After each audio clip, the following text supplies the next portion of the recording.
Muy buenas tardes para todos. Los saludamos a todos los presentes en este foro de manera virtual. Damos la bienvenida hoy a los panelistas que nos acompañan. Hoy trataremos el tema de modernización de la justicia. Tenemos el gusto de contar hoy con la presencia de Hernando Herrera Mercado, que es el presidente de la Corporación Excelencia para la Justicia, además con juez del Consejo de Estado y un reconocido abogado del país. Y además contamos con la presencia de unos jóvenes abogados que van a enriquecer con sus ideas y con sus sugerencias este foro. La doctora Ana Bejarano Ricaurte, que es abogada de litigante y es profesora de la Universidad de los Andes. Ana María Ramos, que es profesora también en temas de justicia de la Universidad de los Andes, y Jairo Parra Cuadros, que es un abogado litigante, profesor y director del área de litigios de una reconocida firma de abogados del país.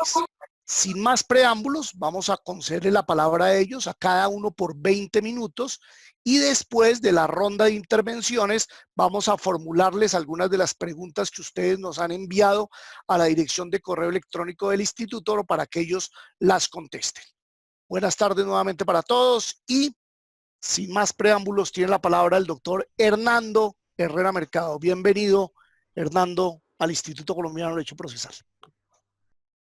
Doctor Ulises, me siento honrado y muy complacido con esta invitación que ustedes amablemente nos han formulado, no solamente al suscrito, sino obviamente por ende a la Corporación Excelencia. Encontrarme con amigos y admirados profesores como el doctor Jairo Parra y el doctor Ramiro Bejarano, a los cuales les debo gran parte de mi formación en materia de derecho procesal. Y bueno, doctor Ulises, también muy agradecido con usted y por supuesto a mis compañeros de panel, a la doctora Ana Bejarano, a la doctora Ana María Ramos y al doctor Jairo Parra Cuadros. Quisiera empezar diciendo lo siguiente para ser muy juicioso en el uso del tiempo. La Corporación Excelencia en la Justicia tiene una doble cara, por así decirlo, en cuanto a la revisión o auditoría a la gestión judicial se refiere. La primera, por supuesto, compromete la censura a la anomalía, la irregularidad judicial, y así a fe lo hemos hecho. Esta es una corporación que habla claro, que habla de manera contundente frente a hechos de ineficiencia, de corrupción o de falta de probidad en la rama. Pero también, ni más faltaba, reconocemos el hecho positivo judicial, que además es el absolutamente mayoritario. Y esa es la motivación, y usted lo sabe bien, doctor Ulises, al acompañarnos muy amablemente en nuestra junta directiva. Ese es el propósito de la creación de los premios Excelencia, que es precisamente y tienen por foco establecer el reconocimiento a las mejores prácticas judiciales para exaltar los esfuerzos recientes de la rama, del litigio, de la academia en materia jurídica.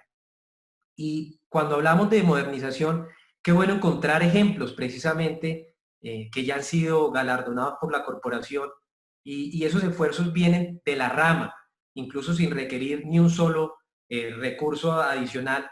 Esfuerzos como por ejemplo el que ha hecho el Tribunal Administrativo del Magdalena, que lideró un muy completo ejercicio para efectos de hacer la virtualización completa de sus audiencias, son precisamente el camino acertado dentro de esto que denominamos la modernización de la rama.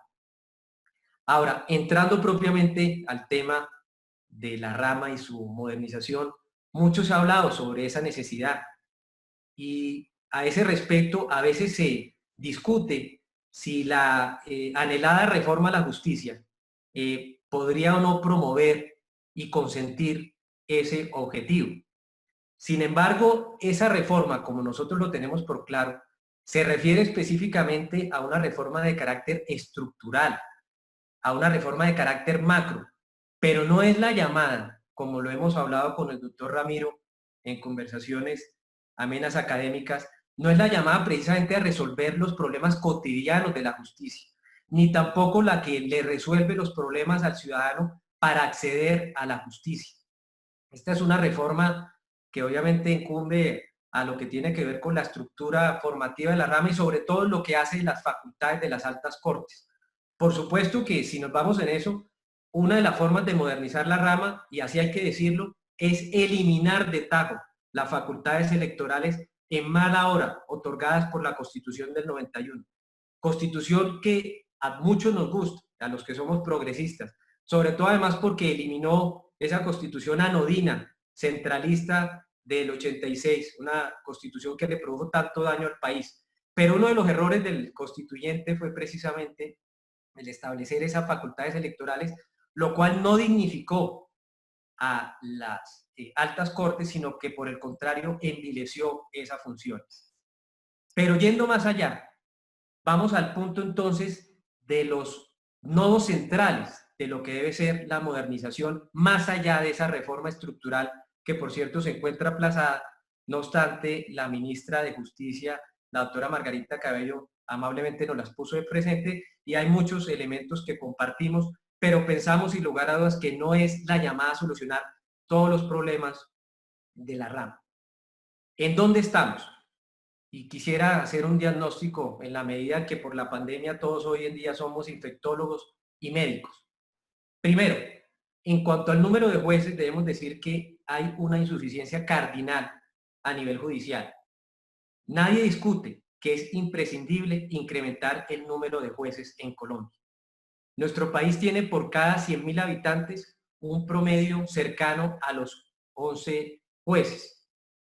El estándar internacional, por ejemplo, de la OCDE, y aprovecho ese parangón en la medida en que ayer Colombia fue admitido a ese, entre comillas, club de buenas prácticas, es de 65 jueces por cada 100.000 habitantes. Luego estamos supremamente lejos.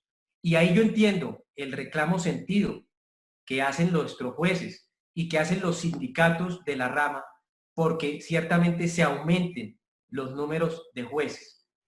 Y más aún crítico cuando nuestra bien avenida Constitución del 91 señaló en su preámbulo, ni más ni menos, y en artículos 228 y siguientes, como uno de los elementos fundantes de nuestra democracia y de nuestro Estado Social de Derecho, el de acceso a la justicia. Y por ende se establece como un derecho fundamental. Segundo escenario, insuficiencia de recursos. La Constitución del 91, sin duda, dotó a la rama judicial de mayor autonomía, pero no necesariamente de mayor presupuesto. Y la justicia termina siendo mendicante frente a la chequera amplia y gruesa del Ministerio de Hacienda para conseguir uno que otro ajuste presupuestal que sin lugar a dudas no concierne a lo que requiere la rama para operar dignamente.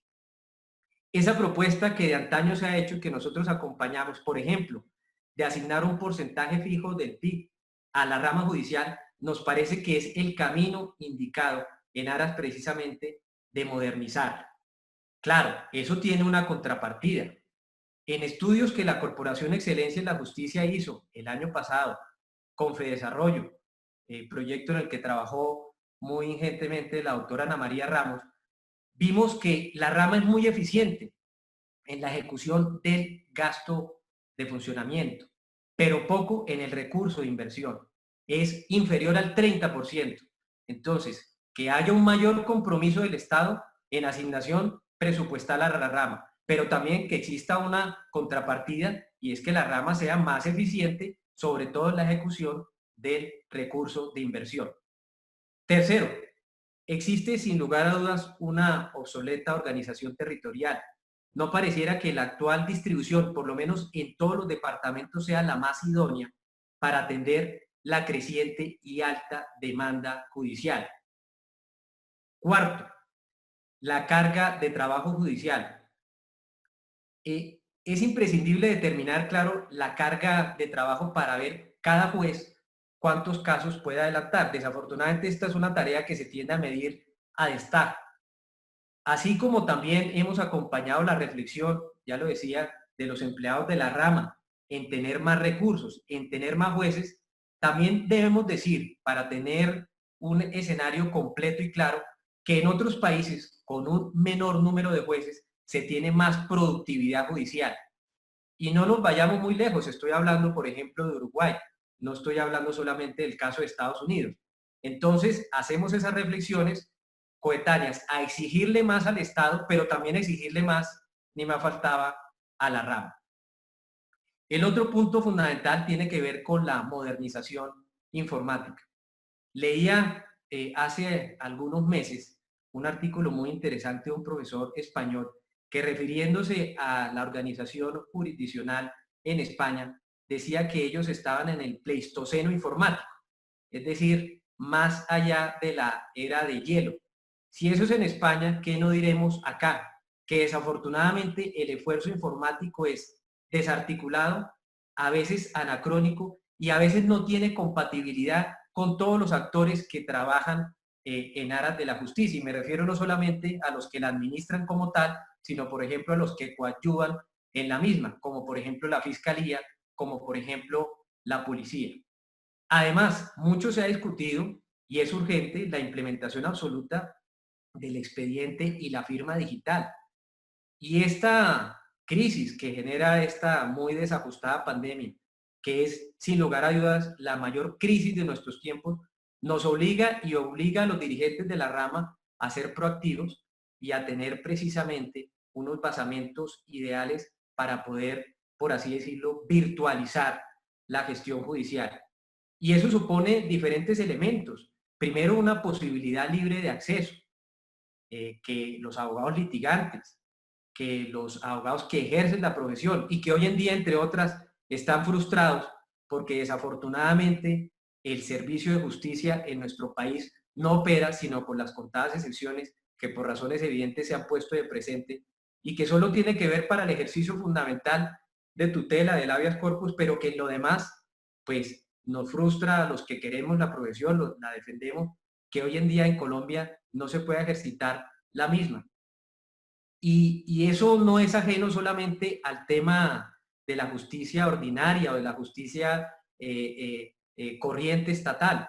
También lo que hace y es propio, perdónenme, hablo de un campo que nos es cotidiano, conjuntamente con el doctor Ramiro y con el doctor Ulises, hablo del arbitraje, porque tampoco los centros que supuestamente tenían plataformas muy robustas, en algunos casos han resuelto rápidamente los requerimientos en materia de virtualidad y de tecnología que requiere el ejercicio del arbitraje, y tanto así que consciente de eso, por medio de decretos extraordinarios optó por ampliar la suspensión máxima que se puede optar en este trámite.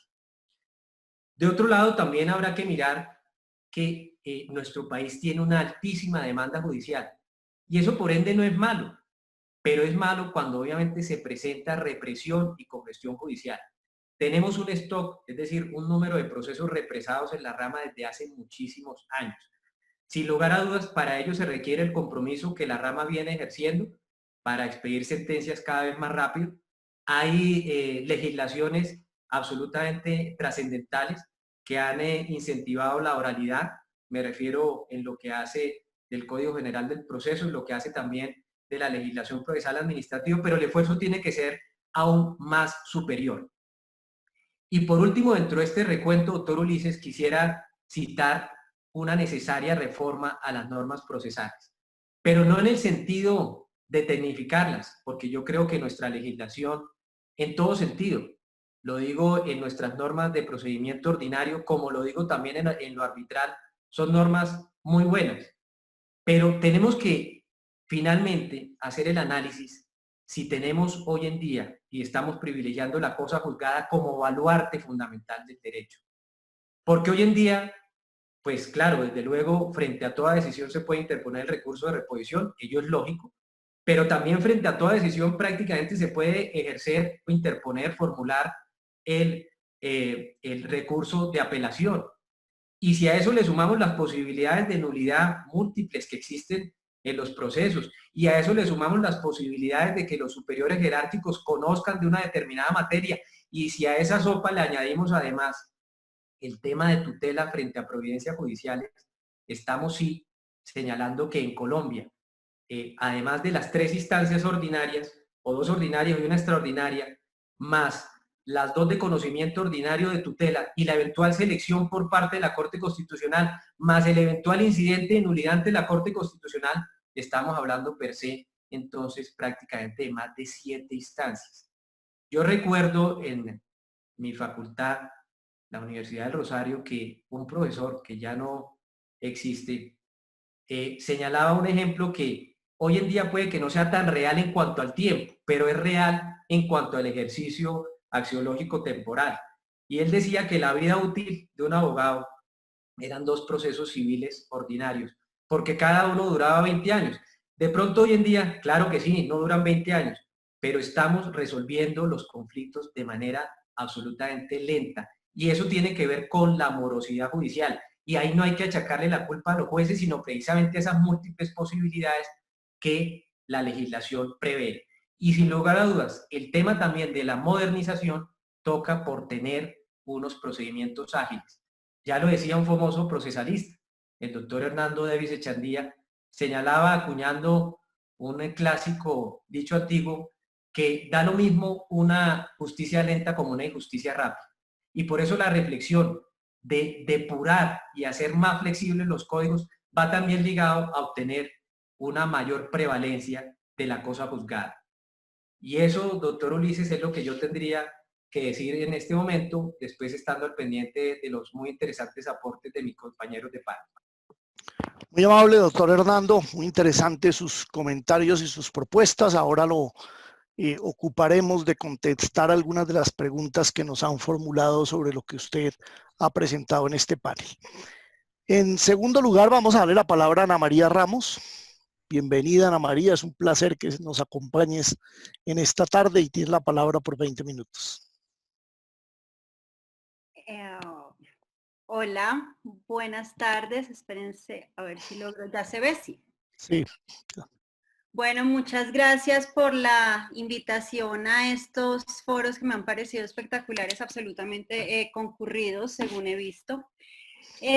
Bueno, yo me voy a salir un poco de los temas muy jurídico-procesales para presentar una visión un poco más desde la perspectiva de gestión, que espero no resulte muy aburridora y técnica, porque creo que es relevante y que en este momento se está evidenciando la necesidad de tener estos diálogos para poder impactar en los atributos que uno esperaría de la justicia, entre ellos la eficiencia y el acceso. Entonces, lo primero que voy a decir como, digamos, advertencia para toda la presentación es que si uno se mete a ver lo que se está discutiendo, por lo menos en redes sociales, ve que hay como dos caras de la moneda, ¿no? Entonces esto es una nube de palabras con algunos de los comentarios.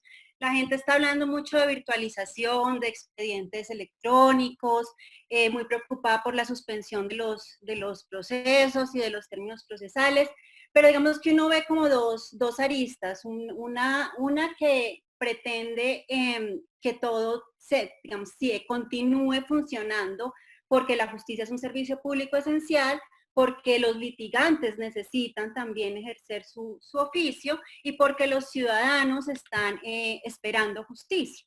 Y del otro lado, digamos, un grupo que dice que hay que priorizar la vida, que no hay condiciones para poder poner en marcha el sistema judicial y que hay que esperar a que todo esto esté dado para que se arranque, digamos, de manera activa. Yo creo que dentro de estas dos visiones hay grises, hay muchos que son de grises. Yo soy también de grises y creo que se pueden hacer cosas y que por buscar lo perfecto se puede llegar a no tener nada. Entonces, pese a la polémica y la polarización que a veces creo que generan estas discusiones, pues recibo el palo que sea necesario.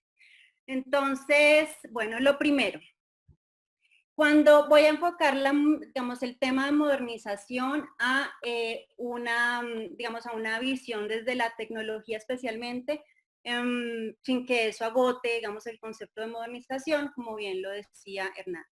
Lo primero es, se ha hablado mucho de lo que dicen es la uberización de la justicia, que es empezar a generar, bueno, ya todo esto de LegalTech, que es empezar a generar estas alternativas de servicios y de gestión judicial a través o apoyada en la tecnología. Entonces ahí tenemos varias funcionalidades, yo no me voy a meter como en la parte técnica porque algunas de estas funcionalidades pueden compartir los mismos, digamos, tipos de tecnología, pero digamos desde la perspectiva del uso, uno puede ver que hay chatbots, o sea que uno puede imitar una conversación, hacerle preguntas a una, digamos, a una máquina o a algo que está en internet y que finge que está hablando con uno. Acá en Colombia, y lo menciono porque me parece muy meritorio, si ustedes se meten al juzgado de Puerto Rico Caquetá, y lo googlean, pues ellos ya tienen una especie de herramienta así como para orientar a los usuarios, se llama ARIA, y es como basada en inteligencia artificial. Hay otro componente que son las herramientas más predictivas, que tienen, digamos, detrás la inteligencia artificial como concepto amplio, en donde yo creo que están los mayores debates éticos y, digamos, de peligro del determinismo tecnológico, y es, por ejemplo, este tipo de herramientas que se están usando en otras partes y que Colombia ya tiene un avance en la Fiscalía con la herramienta Prisma, que mira como todo el pasado de lo que han sido las personas que han reincidido en algunos delitos, miran sus condiciones, las condiciones de la persona que está capturada en cierto momento y predice, digamos, una probabilidad de reincidencia o de ser recapturada porque volvió a cometer el delito. Hay otro tipo de herramientas, creo que se está tapando la presentación, que son los servicios legales, los mercados de servicios legales, que buscan brindar servicios legales a una población que de pronto no tiene los recursos para contratar los mejores abogados, pero tampoco es la población más vulnerable que pueda obtenerlos gratuitamente. Creo que ese es un buen foco, no el único, de este tema de servicios legales en Internet. Entonces brindan asesorías legales, pero también conectan con una red de abogados que pertenecen a esas, bueno, que están vinculados con estas mismas empresas y ayudan a brindar estos servicios. En Colombia he visto dos, no menciono nombres, y están muy orientados a microempresarios. Están las herramientas también que pretenden o ayudan a buscar información en estos mares de información electrónica en donde es muy difícil navegar. Claro, es difícil navegar en expedientes físicos, pero en electrónicos, digamos, habría más posibilidad de encontrar información y hay herramientas que, digamos, apuntan a cumplir esa necesidad. Están las de resolución de controversias en línea, inclusive por fuera del sistema judicial, como lo hace eBay, que tiene también herramientas para eso, en donde se logra, digamos, una solución rápida sin tocar el sistema. Y está la última, que es la que yo creo que es más urgente en estos momentos de COVID, que es todo el expediente electrónico, litigación online, esto que sirve más para la gestión judicial. Esto yo creo que, salvo lo de las herramientas que se basan más en inteligencia artificial y esto, yo creo que varias llevan varios años en el radar. El tema de la uberización o de los servicios de tecnología no es nuevo. Si uno se va al plan de desarrollo del 98 al 2002, ya empieza a ver en los planes de desarrollo que se habla de la sistematización del sistema judicial, pero pues hasta la fecha no hemos logrado mayores avances en la materia. Entonces acá hay unos libros, a mí me parece que así digan que es el libro de piscina de Sálvese quien pueda, tiene en la parte que habla de automatización del ejercicio de la profesión, presenta un panorama no académico, pero sí muy general de tipos de usos de la tecnología, y hay otros libros un poco más, digamos, estructurales o más académicos sobre el tema. Pero entonces digamos que eso que uno siempre ha visto en el PowerPoint, de las bondades de la tecnología para el medio ambiente, para la gestión, para la eficiencia y para el acceso, ha sido mucho tiempo un PowerPoint y una intención. Y la gente, digamos, o todos nos hemos referido al expediente electrónico como si hay que hacer el expediente electrónico. Yo creo que muy pocas personas dirían que no, pero el punto es ¿por qué no hemos podido? A mí me parece interesante esta aproximación de este libro que se llama La Catedral y el Bazar, que muestra un poco la forma en la que se han tratado de implementar esos proyectos de tecnología, que muchas veces, digamos, empieza de grandes planes para construir grandes catedrales de expedientes electrónicos con muchos documentos, contrataciones de tecnología que empiezan mirando cómo es el despacho, pero que al final en la implementación se quedan colgados. Y en el entretanto se hacen desarrollos muy dentro de los despachos, con el esfuerzo y las uñas por parte de quienes tienen algún interés en la modernización, que no son absorbidas por todo el sistema. Entonces acá yo les mencionaba el juzgado de Puerto Rico Caquetá, el del tribunal que mencionaba Hernando y que la corporación hemos reconocido, yo hago parte de la corporación también, como buena práctica. Uno ve el juzgado quinto penal, que también está haciendo cosas en redes. Es decir, hay juzgados que han hecho desarrollos, tienen los modelos de tierras funcionando, en la Corte Constitucional hay otros desarrollos, pero digamos esto ha sido muy marginal, digamos la herramienta que integra todo no se ha logrado, pero las que son pequeñas no se han expandido. Entonces, digamos el mensaje que deja acá, que deja esta lectura que me parece, digamos, bonita, es que un señor hizo un software en un país que nunca nadie apropió, llegaron los grandes proyectos con cooperación internacional, dejaron un gran sistema que nadie usó y siempre terminó siendo el software de Willy, del señor que desarrolló el software, el que terminó siendo usado por los despachos. Perdón, me distraje con el chat. Bueno, entonces dicho esto, ¿cuál es mi mensaje en este punto? Yo creo que no hay que seguir haciendo cosas que aumenten el babel tecnológico, que impide que un sistema se hable con otro o que un despacho se pueda comunicar con otro. Pero al mismo tiempo buscando soluciones sólidas y de largo plazo y robustas.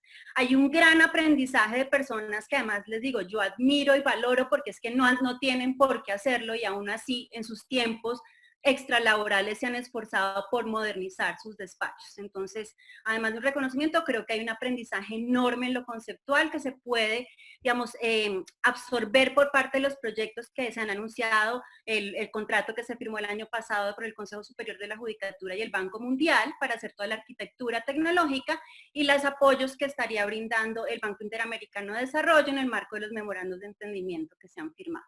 Ulises, párame cuando digas porque yo soy bastante parlanchina. Entonces, ¿qué oportunidades, digamos, creo que se están empezando a ver en este momento? Primero, yo creo que hay que resolver el tema de la firma. El decreto 491, digamos, la flexibilizó totalmente, que manuscrita, que escaneada, etcétera. Yo creo que se ha generado demasiado debate sobre la firma. Una firma electrónica se puede sacar de programas gratuitos y les genera un algoritmo. Otro tema es el de la certificadora para lo de no repudio, pero yo creo que eso hay que agotarlo. Entiendo que el Consejo Superior de la Judicatura está trabajando en ello, pero eso es algo que necesitan todos los juzgados, porque entiendo que hay unos que están imprimiendo, firmando y escaneando, que me parece pues un desperdicio. Organizar, la segunda cosa que para las actuaciones orales es fundamental, organizar el tema de audiencias virtuales. Creo que ahí estuvo bien flexibilizar las plataformas tecnológicas, porque si bien la rama tiene una, la del Sendoji tiene Teams, pues hay gente que no ha logrado manejar ninguna de las dos. La del Sendoc tiene un límite como de 500 audiencias al tiempo, que no daría abasto. Entonces creo que esa flexibilización inicial es buena, después hay que ver cómo se organiza, porque hay unas, y a mí me ha pasado, en las que se puede meter un trolo, hay temas de seguridad que si bien no son el fin del mundo, pues sí hacen que no sea tan fluida la audiencia. El otro tema es el de la tutela. Yo creo que la tutela brinda una gran, pues si no lo creo yo, digamos, esto lo han dicho varias personas en el pasado, los presidentes de la Corte Constitucional, el mismo Consejo Superior de la Judicatura. La tutela es un muy buen escenario para probar tecnología, porque la tutela es casi el 30% de la demanda de justicia, porque todos los jueces son jueces de tutela, porque es una acción, digamos, simple, de trámite simple, y porque además, si ustedes miran que son 620,000 tutelas al año, que se van por 472 y se devuelven por 472, si el envío fuera a 1,000 pesos cada trayecto, estaríamos hablando de más de 1,000 millones de pesos, más el impacto ambiental. Y digamos, voy a referirme solamente a una más para que me alcance el tiempo, el tema de aprovechar para organizar este babel de comunicación, de sistemas de información. Bueno, ¿qué otra cosa creo que se puede aprovechar ahora? A mí me encanta esta frase de Alejandro Gaviria y es que el orden genera tranquilidad. Yo creo que en este momento la flexibilidad es importante porque es una forma de probar cosas. Pero yo creo que para el mediano plazo empezar a organizar y a generar protocolos va a evitar litigios, ¿sí? Si yo tengo protocolos claros, voy a evitar que haya conflictividad alrededor de si se podía o no se podía hacer cierta actuación. crear directorios unificados, inclusive de redes sociales. Ya hay muchos juzgados que están creando cosas. Y creo que estándares para el escaneo, si se tiene que escanear. Y pues una cosa que será importante es que haya decisiones oportunas de las altas cortes que cierren los debates que se puedan generar alrededor del uso de ciertas herramientas tecnológicas para que haya claridad pronta sobre qué se puede hacer y qué no. Y dentro de lo que se puede hacer, ¿qué retos encuentra? Por un lado, claro, digamos que uno podría pensar en un mundo digital sobre los casos nuevos, es más fácil. El gran problema que han tratado bastante en el instituto es qué se hace con lo que está en curso. Entonces ahí se habla mucho de digitalización, pero la digitalización de todo es imposible porque, no tanto porque no haya escáneres muy potentes, o sea, escáneres potentes los hay, pero hay un tema que es el armado y el desarmado del expediente que hace que sea más largo el proceso. Y además que no sabemos qué tanto vale la pena escanear todo. Digamos, los países que han empezado a usar tecnología generalmente no se encargan de escanear todos los archivos por los costos que implica. Uno podría buscar formas de priorización. Una de los casos que estén empezando seguramente serán menos voluminosos por tipo de proceso. El otro tema es acudir a las sedes para hacer esas digitalizaciones. Tiene que ser ordenado, las sedes son estrechas y con mala ventilación. Hay un tema y es que si nos vamos a acostumbrar o vamos a trabajar en línea, acá no se ve, pero está el señor periodista al que se le salió el hijo cuando estaba hablando en periodista no, al señor que están entrevistando en la BBC y le salió el hijo detrás. Yo creo que el trabajo en casa, yo vivo sola, a mí no me genera ningún problema, pero quienes tienen hijos pequeños o casas pequeñas, no creo que tengan capacidad ni para, digamos, tienen dificultades para vivir en audiencias virtuales penales y al mismo tiempo para, digamos, que les trasladen los expedientes. Entonces eso va a ser un reto. Y pues la otra cosa es la conectividad dispara. Hay municipios que tienen problemas de conectividad, Bogotá no, pero yo trataría de buscar el otro lado de la moneda. Los municipios pequeños tienen menos procesos, Bogotá tiene muchos más procesos. Entonces, digamos que hay que ver como en conjunto las condiciones territoriales. Y como me imagino que ya me excedí, no voy a hablar más, solamente una postdata. Y es que yo creo que hay una opinión mayoritaria de que hay varias oportunidades de dar el salto que no hemos dado, que lo que no hizo, digamos, lo que no se hizo antes, si no lo logra la pandemia, no lo logrará nada. Pero pues la modernización no solamente es tecnología, es buscar ahorrar, digamos, tiempos o procesos que no generan valor, mirar qué actuaciones procesales sobran, si hay que eliminar la lectura de fallo en penal, si hay que, ¿cómo hacemos para hacer el sistema más eficiente? Que era un poco lo que se refería Hernando, y yo creo que otra cosa, y es que la función de inteligencia de ver digamos, de mirar el entorno y proyectar el futuro de la rama judicial tiene que empezarse a implementar ya. Entonces ya sabemos que la litigiosidad en laboral y en civil se va a incrementar o posiblemente se incremente. Hay que tener preparado el sistema desde ya para que no tengamos unos jueces de descongestión creados de urgencia en el último minuto. Perdón si me excedí, creo que no tanto como pensé. No te excediste, cumpliste muy bien el tiempo, así que muchas gracias, Ana María, por tus comentarios en relación con la modernización de la justicia. En tercer lugar, tenemos a Jairo Parra Cuadros, un joven abogado que nos va a hablar de la inteligencia artificial aplicada a la justicia. Bienvenido, Jairo. Ok, perfecto. Muchas gracias. Primero que nada, un saludo muy especial a todos los que están conectados en Zoom y los que están conectados también en Facebook. Y muchas gracias al doctor Ulises por la invitación y a los demás panelistas. La doctora Ana María Ramos hizo una introducción que me sirve bastante en esta oportunidad. El doctor Ulises me pidió que hablara de inteligencia artificial y administración de justicia y eso, pues por supuesto, es lo que voy a hacer el día de hoy. Y es que esta crisis nos recordó una vez más la importancia de la tecnología, en especial la importancia de la tecnología de cara, por supuesto, a la administración de justicia. Y nos forzó también a volver sobre las normas que ya estaban del Código General del Proceso y del CEPACA que permiten la implementación de una justicia digital. Y nos está nuevamente a la fuerza y como respuesta a esa crisis llevando a hacerla una realidad. Y yo les digo, imagínense o imaginémonos todos cómo estaríamos frente a la crisis si hubiésemos implementado con mayor fuerza la justicia digital. Y sobre esto recuerdo mucho una entrevista que le hacían a Nicolas Vermé, uno de los coordinadores del laboratorio de ciberjusticia de la Universidad de Montreal, en donde señalaba que la justicia tiene un importante retraso tecnológico en comparación con otros campos. Y es verdad, la apropiación de la justicia, de la tecnología, perdón, en la justicia ha sido muy, pero muy lenta.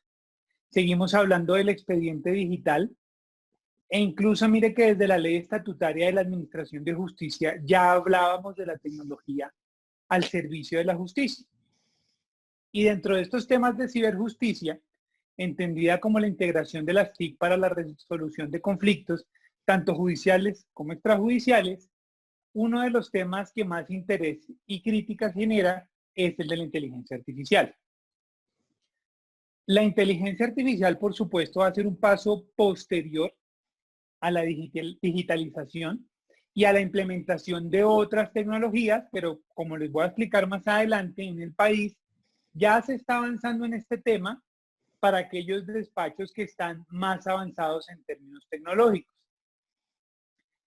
Y puede representar grandes resultados en temas de organización, eficiencia y descongestión. Y si uno revisa los autores estadounidenses o canadienses, encuentra que el tema de la inteligencia artificial genera amores y odios. Aquellos que critican totalmente la inteligencia artificial de cara al proceso judicial y aquellos que creen que se debe aceptar sin mayores reflexiones y que va a ser la solución para todos los problemas. Digamos que no existe o normalmente no se adoptan posiciones intermedias. Y adicionalmente hay mucha discusión, o la discusión que se ha dado a nivel doctrinal es a partir de hipótesis o de imaginativos. Y muchos autores, y hablo desde nuestra profesión, han elaborado interesantes discusiones, pero han sido a partir de lo que ellos creen que va a lograr la inteligencia artificial o lo que los desarrolladores nos han vendido que va a lograr la inteligencia artificial. Y algunos de estos avances, por supuesto, ya se han llegado, ya se han logrado, otros están cerca, pero hay algunos que están todavía muy lejos. Y mi objetivo el día de hoy, simplemente por lo corto del tiempo, es simplemente dejar de presente algunos puntos y unas reflexiones. Y les decía, aparte de ese amor y odio, es consecuencia del boom que ha tenido la inteligencia artificial y que se ha vuelto el tema de moda. Pero en todo caso, nosotros hemos tenido contacto con la inteligencia artificial en nuestros celulares cuando se compra por internet, en las redes sociales, y nos surge la pregunta de qué es la inteligencia artificial. Y vamos a encontrar que hay muchas definiciones distintas dependiendo de cada una de las áreas que la estudie, y ha sido un concepto que ha sido cambiante, ha ido cambiando de acuerdo con los avances que se han presentado. Y dentro de esto hay varios niveles y encontramos el Machine Learning, el Deep Learning, y también se habla de inteligencia artificial débil o estrecha e inteligencia artificial fuerte, e incluso algunas etapas de la inteligencia artificial. Pero para lo que nos interesa, la inteligencia artificial busca crear sistemas que emulan el proceso del cerebro humano. Y Turing ya empezó a poner sobre la mesa la idea de si las máquinas pueden pensar. Luego McCarthy ya acuña ese término de la inteligencia artificial y la viene a definir como la ciencia e ingeniería de hacer máquinas inteligentes. ¿Cómo funciona esa inteligencia artificial? Con algoritmos que son como una receta o una fórmula o conjunto de pasos, unas instrucciones con un principio y un fin. Esto permite, por ejemplo, analizar datos en grandes cantidades que van entrenando a ese sistema y permite analizar patrones. Todo esto, obviamente, mediante un algoritmo. La inteligencia artificial ha despertado gran interés desde el punto de vista, y todos sabemos, laboral, propiedad intelectual, ya es capaz de componer canciones, la responsabilidad, el derecho laboral, entre muchos otros. Pero el punto más álgido, donde más debate ha generado, es frente a la administración de justicia. Y frente a la administración de justicia se ha estudiado en distintos o en muchos escenarios. Normalmente se habla del uso de sistemas híbridos que utilicen inteligencia artificial, otras tecnologías y que contengan un componente humano. No siempre, y eso hay que aclararlo, no siempre se requiere inteligencia artificial. Muchas veces en términos de eficiencia y descongestión se requieren unas herramientas sencillas, como puede ser la automatización de algunas tareas, unas plantillas. Con herramientas tecnológicas muy sencillas, la administración de justicia puede percibir grandes resultados. Pero para eso se debe hacer un estudio juicioso de cara a las limitaciones de la tecnología y a las particularidades de cada uno de esos procesos que se van a tratar. Muchas veces el error es esperar solucionar todos o muchos problemas con un solo sistema, cuando eso no es posible. Entonces, hablábamos de los escenarios de la inteligencia artificial de cara a la administración de justicia del primer nivel, es de cara al usuario y a los métodos alternativos de solución de conflicto que la doctora Ana ya nos había hablado. Y es utilizar la inteligencia artificial para solucionar algunas dudas jurídicas que en principio podríamos decir que son sencillas. Cuando el abogado, el usuario no cuente con un abogado, por medio de un chatbot que permite mantener conversación y ofrecer respuesta, le puede ayudar y le puede ayudar de forma más amigable y sencilla, incluso en la elaboración de demandas, en especial para aquellos casos donde actúa sin abogado, como son esos procesos de mínima cuantía. Y dentro de este nivel también encontramos un punto muy importante que ya hablaba la doctora Ana, y es la conocida justicia predictiva, que con matemáticas, predicción y técnicas de análisis, el algoritmo está en capacidad de predecir cuál podría ser el resultado del fallo, cuál podría ser la probabilidad de éxito. Y se está trabajando en el perfilamiento de jueces, tratando de encontrar patrones en sus decisiones que revelen, por ejemplo, qué abogado o clase de abogados tendría mayor probabilidad de ganar el caso frente a determinado juez. Temas inconscientes del juez que se reflejan en sus decisiones. Y uno de estos es el profesor Katz, quien ha aplicado el modelo predictivo frente a decisiones de la Corte Suprema de Justicia de Estados Unidos con un porcentaje de acierto, dice él, de alrededor del 75%. Lo ha hecho con decisiones de 60 años atrás para testear el resultado, pero lo puede hacer así. En el caso de España, Boltzer Clover, en colaboración con Google, han logrado un avance con jurimetría para determinar algunas líneas jurisprudenciales, probabilidad, duración estimada del proceso, todo esto de la mano con las estadísticas. Y esta justicia predictiva podría tener importantes efectos frente a eventuales litigios, logrando, por ejemplo, mayor número de conciliaciones exitosas, transacciones, e impulsando un arreglo directo. Y el uso de la inteligencia artificial para arbitraje en línea ha sido analizado. También puede prestar asistencia al juez en algunas tareas medias, que es el segundo nivel que hablábamos. Algunas empresas han presentado sistemas que utilizan inteligencia artificial para determinar qué contratos no cumplen con los parámetros especificados.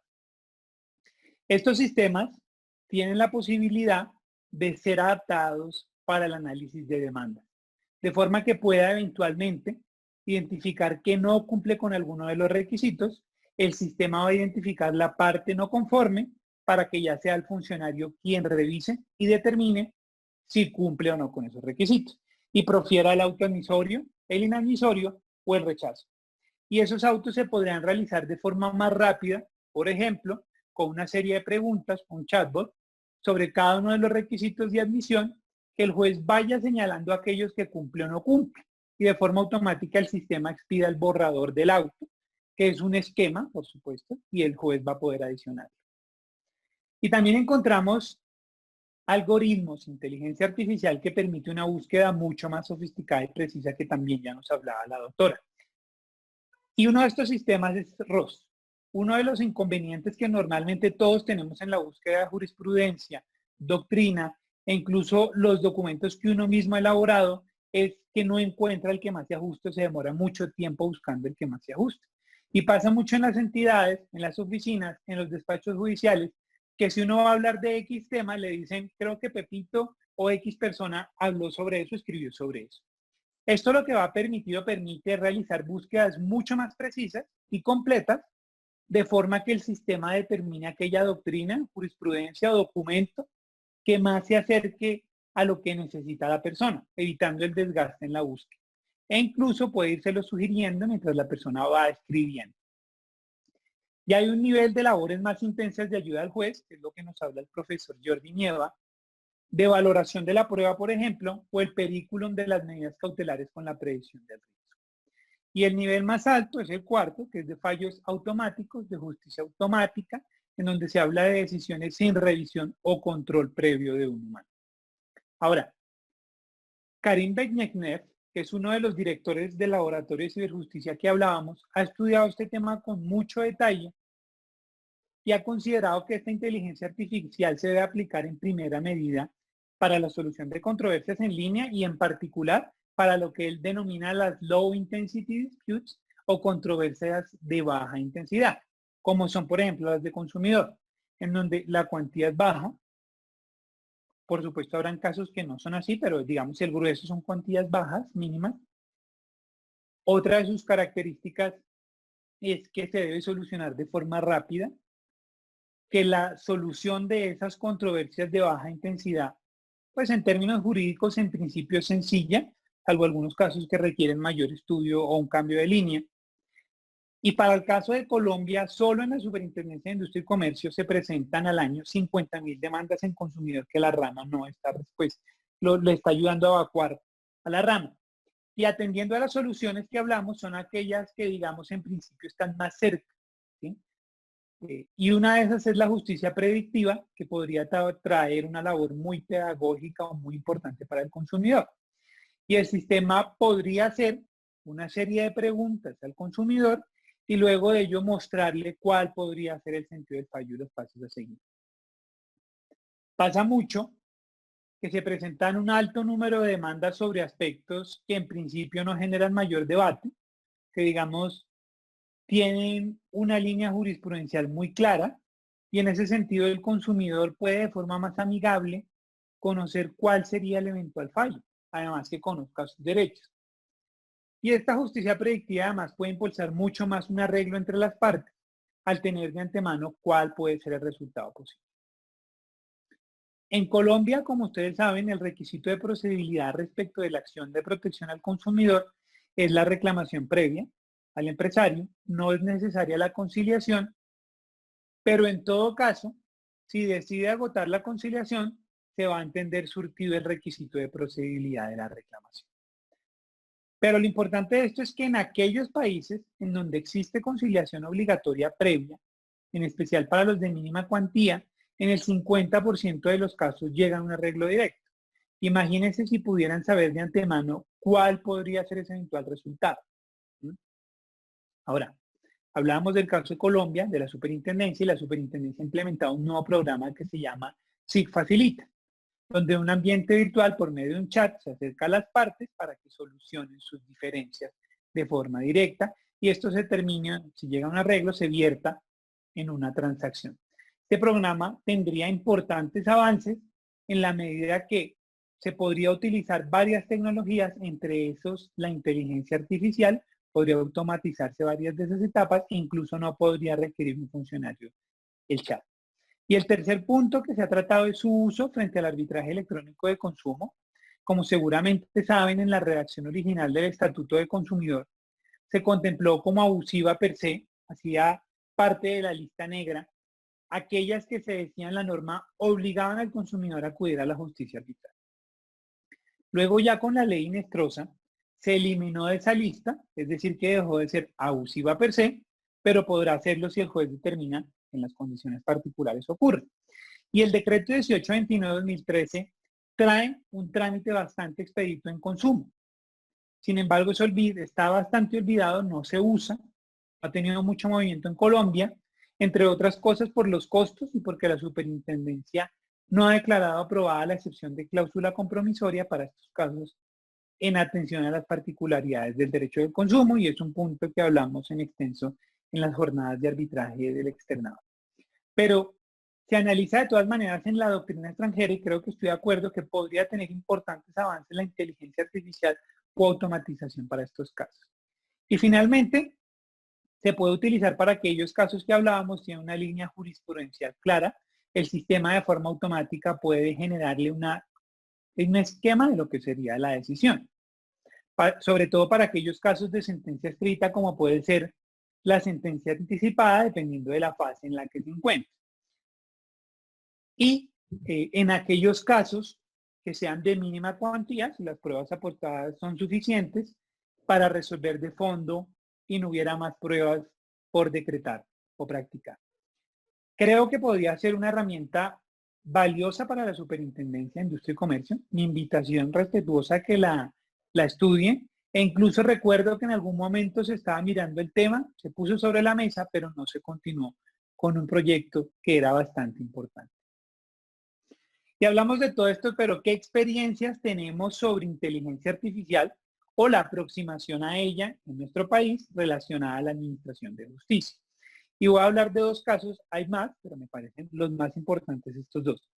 El primero es Ciarelis, de la Superintendencia de Sociedades, de la Delegatura de Procedimientos Mercantiles, que cumple las funciones jurisdiccionales. Y esta delegatura ha tenido grandes avances en materia tecnológica. Técnicamente esto no es inteligencia artificial, es un acercamiento y buscaron imitar un árbol de decisión. El sistema hace una serie de preguntas y al final le arroja la sentencia o las sentencias hitos sobre esa materia al usuario. Y ha permitido un trabajo pedagógico con todos esos usuarios que puedan anticipar un poco, entender un poco cuál podría ser el eventual resultado, en especial en aquellos casos donde se cuenta con una línea jurisprudencial muy clara. Y también les ha permitido disminuir la curva de aprendizaje de los nuevos funcionarios. Este proyecto ha recibido nuevos recursos. La idea es acercarlo mucho más a la inteligencia artificial, que le arrojen una sentencia hito, sino la sentencia que más se acerque a su caso, e incluir las decisiones de segunda instancia del tribunal. Y el segundo ejemplo, en el caso de Colombia, es el que han escuchado seguramente, Prometea, de la Corte Constitucional, y se está implementando para la selección de expedientes, para revisión. El piloto está particularmente en salud, pero permite filtrar aquellas negadas y que van en contravía de las decisiones de la Corte. Lo que ha dicho la Corte es que la máquina no elige, que es una herramienta que facilita la labor, ahorra horas y horas de trabajo en la medida que lo que hace es filtrar la información y permitir que el estudio sea mucho más rápido y sencillo. Y el último punto, claro, tenemos que todo esto no es color de rosa, no todo es perfecto, y hay un intenso debate sobre este tema. Se dice incluso que va a ser un debate ético sin precedentes para el sistema de justicia. ¿Cuáles son algunos de esos retos o críticas o debates? El primero que ya hablábamos y hablaba la doctora Ana es frente a la justicia predictiva. Puede provocar la armonización de la jurisprudencia, la armonización involuntaria de la jurisprudencia. También que los abogados terminen utilizando como defensa los resultados de ese algoritmo y que los jueces se vean tentados a alinearse, que se vuelva estática esa jurisprudencia, que no termine avanzando. Y además poder anticipar cuál será el posible resultado de la conducta puede tener graves efectos negativos. Aquel que piense cometer un acto de competencia desleal, un delito, incumplir un contrato, puede de forma anticipada determinar cuál es la probabilidad de un fallo en su contra y decidir. Y otra de las controversias es los sesgos discriminatorios, con el sonado caso Compass, que es un algoritmo que predice la probabilidad que una persona pueda reincidir en el delito. Es una herramienta de ayuda para algunos jueces de Estados Unidos. ProPublica descubrió que tenía un sesgo racista que generaba errores especialmente frente a afrodescendientes y favorecía de forma equivocada a los blancos. Estos sesgos se pueden generar por los datos que recoge el algoritmo o por la creación o el algoritmo mismo por los datos, como decía, que recoge. Y otra de las críticas es la violación al debido proceso cuando no se conoce el algoritmo y tenemos nuevamente el caso Compass. Frente al caso Compass se dio el caso Wisconsin versus Loomis, en donde se descartó la libertad condicional de Loomis utilizando este algoritmo, porque consideraban que había un riesgo extremadamente alto que volviera delito. La decisión fue apelada por violación al debido proceso, entre otras cosas, porque no se conocía exactamente cómo se había llegado a calcular ese porcentaje, pues ese algoritmo es propiedad de la empresa desarrolladora, que es una empresa privada. Finalmente concluyeron que no había violación al debido proceso por no cometer esa infracción. En detalle, pues consideraron que se trata de una herramienta válida siempre que se utilice correctamente. Algunos entonces en la doctrina consideran que si se va a utilizar el algoritmo en la justicia, pues tiene que ser público. Y finalmente un punto que me parece muy importante es el sentido de la justicia. Los estudios que se han realizado sobre todo en Estados Unidos y en Canadá han concluido que cuando los litigantes sienten que son escuchados y tratados con respeto por el juez, tienden a aceptar mucho más el fallo, aunque les sea contrario. Lo que no ocurriría, por supuesto, tan fácilmente en aquellos casos en donde hablemos de justicia y de justicia que sea automatizada. Como les decía, simplemente quería dejar estos puntos de presente. La inteligencia artificial va a llegar a la administración de justicia, debemos asumirla y asumirla con una postura crítica y, por supuesto, siempre auditando. Muchas gracias.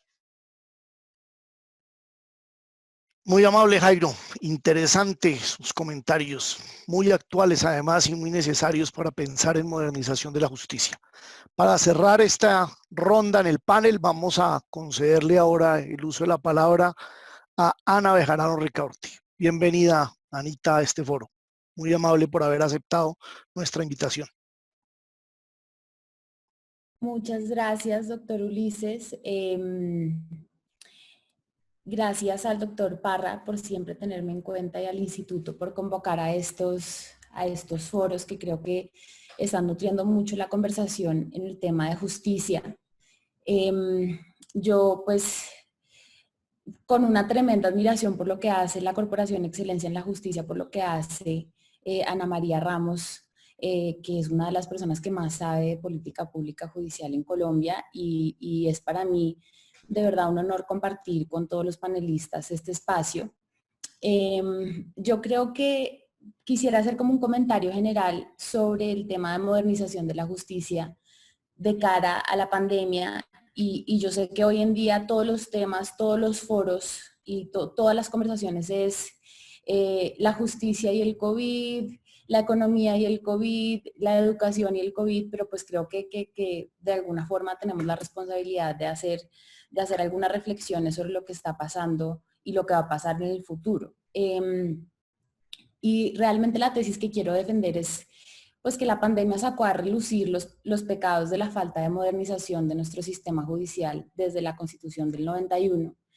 Y aunque uno podría hablar de una cantidad de digamos, falencias estructurales en términos de política pública judicial, claramente hay tres de ellas que la pandemia ha revelado.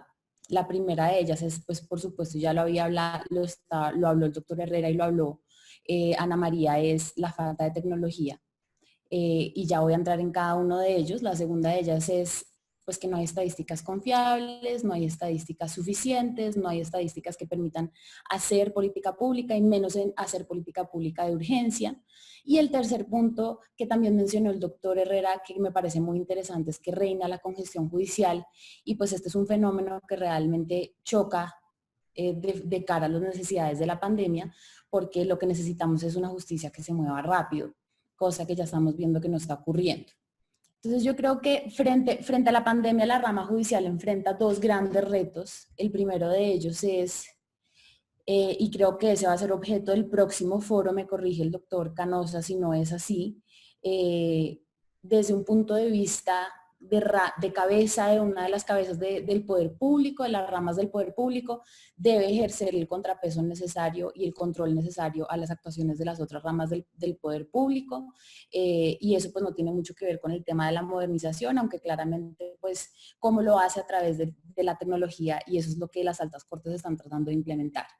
El segundo de ellos sí es, creo que lo que nos convoca a este foro, es pues que el gran reto, otro gran reto que tiene la justicia es que debe primar la versión de servicio del acceso a la administración de justicia. Muchas veces nosotros los procesalistas y litigantes nos concentramos en el acceso a la administración de justicia en su dimensión de derecho y realmente dejamos atrás lo que otros que son afortunadamente no solo abogados, sino ingenieros, como lo es Ana María también, entienden mejor que nosotros y es que también es un servicio público esencial. Y en esa dimensión creo que se experimenta con mayor intensidad los límites y los retos de la pandemia. Ambos retos, tanto el reto que tiene la justicia de ejercer un contrapeso a las otras ramas del poder público, como el reto que tiene de ofrecer un servicio diligente a la ciudadanía, que además sea priorizado, pasan por la digitalización de los servicios de la justicia. El primero de ellos entonces es no tenemos tecnología y realmente aquí yo quiero hacer una reflexión que me parece que es interesante pensar. La Ley Estatutaria de Administración de Justicia, la 270 del 96, que fue expedida hace 24 años, en su artículo 4 y también en su artículo 95 habla de la tecnología al servicio de la Administración de Justicia. Fue un mandato general de política pública para que la administración judicial, digamos, se acoplara a lo que en ese entonces eran, digamos, tecnología incipiente y lo que hoy en día pues claramente ya es otro mundo absolutamente. De ese mandato legal, del cual han pasado pues 24 años, realmente el estado de nuestra justicia en términos tecnológicos es lamentable. Yo coincido con Ana María en lo que ella decía sobre los esfuerzos particulares de ciertos escenarios judiciales o corporaciones judiciales. Me parece interesantísimo el caso del juzgado de Puerto Rico en Caquetá, que hacen esfuerzos por aproximarse a expresiones de inteligencia artificial, por acercarse a los usuarios, por abrir puertas de acceso. Me parece que eso es valiosísimo, pero eso lo que de verdad demuestra es que no hay política pública de tecnología en la justicia. Entonces, cada juzgado y cada escenario judicial tiene un correo electrónico, hay juzgados que tienen Twitter, digamos que eso es un desorden un poco en la comunicación entre justicia y ciudadanía, y ahora va a haber una proliferación de ese desorden mucho mayor y ya lo estamos viendo. Entonces el correo para presentar tutelas en el tribunal es diferente para presentar otra cosa y empieza a existir como un afán de justicia y el afán obviamente de la pandemia de comunicarse con los usuarios del sistema, y en ese afán estamos dejando atrás lo que sería una política pública seria, organizada, para poder hacer esta comunicación. ¿Y de quién es culpa? De quién es la culpa, y no es momento, digamos, de asignar culpas, pero creo que sí nos puede ayudar un poco a despertarnos en la comunidad jurídica de que tengamos un sistema judicial tan atrasado en términos tecnológicos. Y yo creo que la culpa es nuestra. La culpa es de la comunidad jurídica, la culpa es del instituto, la culpa es de las cortes, la culpa es de los administradores del sistema, del Consejo Superior de la Judicatura, de los litigantes que nos acostumbramos a la justicia sin tecnología, que un poco vivimos de ella, que esas son la tramitología sin tecnología se convirtió también como en un fetiche para nosotros, y de esa manera inconsciente o conscientemente lo protegemos. Y los formuladores de la política pública judicial, que por supuesto ahí está el instituto que ha contribuido pues a escribir los códigos procesales y a abrir los debates. Creo que no hemos hecho suficiente para que la comunidad jurídica entienda el apremio que hay detrás de esta conversación, detrás de esta transformación. Entonces, digamos, no para asignar culpas, pero sí para entender que ante la pandemia la falta de tecnología implica casi pues el entierro del sistema judicial. Y eso era algo, esa dualidad era algo que no existía antes de la pandemia, y ahora que sí tenemos esa realidad, creo que tenemos que seguir generando este tipo de espacios en los que podamos nutrir al Consejo Superior de la Judicatura para que tome decisiones que incentiven a los escenarios judiciales a aproximarse a la tecnología sin generar un caos y un desorden que después sea imposible agrupar en una política pública judicial. Qué pena. Segundo, entonces no hay estadísticas tampoco, y este es otro gran pecado de nuestro sistema judicial. Creo que desde la Constitución del 91 no produce el Consejo Superior de la Judicatura estadísticas confiables. No sabemos cómo las produce, no produce suficientes. Y esto en términos de la pandemia y cómo la justicia va a reaccionar a la pandemia es gravísimo. ¿Y por qué es gravísimo? Porque si no sabemos qué hace el sistema judicial colombiano, quién lo utiliza, para qué lo utiliza, es imposible saber cómo priorizar las estrategias dentro de una estrategia que pretenda atender la pandemia, la urgencia de la pandemia. Entonces, yo creo que un buen sistema de priorización tendría que saber con certeza las siguientes preguntas o responder con certeza las siguientes preguntas. ¿Quién usa el sistema judicial en Colombia? ¿Para qué se usa el sistema judicial en Colombia? ¿Cuáles son las causas y procesos más importantes en relación con el mantenimiento del orden y el Estado de Derecho? ¿Sí? Porque en este momento lo que necesitamos proteger es la justicia, la más esencial, la más apremiante. Y pues la que está más relacionada, una relación más intrínseca con el mantenimiento de la paz y del orden público y de las relaciones sociales. Y cuarto, yo creo que, digamos, es un tema que estadísticamente podría producirse, que claramente no se ha hecho, y es cuáles son los procesos que se relacionan con los derechos más apremiantes de las personas más necesitadas para la vida en la pandemia. Si nosotros tuviésemos algunas estadísticas que nos presentaran cuáles son los procesos que se litigan, por qué tipo de derecho se litiga cada proceso, quién lo litiga, para qué lo litiga, cuánto tarda, y fuese una estadística realmente confiable, yo creo que en este momento sería más fácil hacer una política pública de pandemia, incluso express, en la que pudiéramos ir introduciendo cuáles son los procesos en los que no se pueden suspender términos, cuáles son las cosas que la gente más necesita del sistema, cómo podemos ofrecerle a esas personas más necesitadas un acceso al sistema, considerando pues que son precisamente esas personas las que tienen más dificultad de acceder a los medios virtuales de la justicia, ¿sí? Entonces, sin responder estas preguntas con datos estadísticos ciertos, cualquier sistema de priorización es pura especulación. Y yo creo que eso es un poco lo que está pasando con todo el buen espíritu que tiene el Consejo Superior de la Judicatura y las personas que lo lideran. Una formulación como un poco desordenada, angustiada de cómo atender los procesos y las cosas más urgentes sin realmente tener una visión a largo plazo de política pública, porque cómo lo pueden hacer si no sabemos, si no tenemos una radiografía empírica del sistema judicial. Hay una última encuesta de necesidades jurídicas insatisfechas que hizo el DNP en el 2016. Ese podría ser un espacio útil para empezar a saber cuál es la naturaleza de cómo se utiliza nuestro sistema judicial, pero creo que en todo caso no nos permitiría priorizar casos y responder algunas de las preguntas que he planteado. Y por último, y quería hablar un poco también del tema de la congestión judicial que se refirió el doctor Hernando Herrera.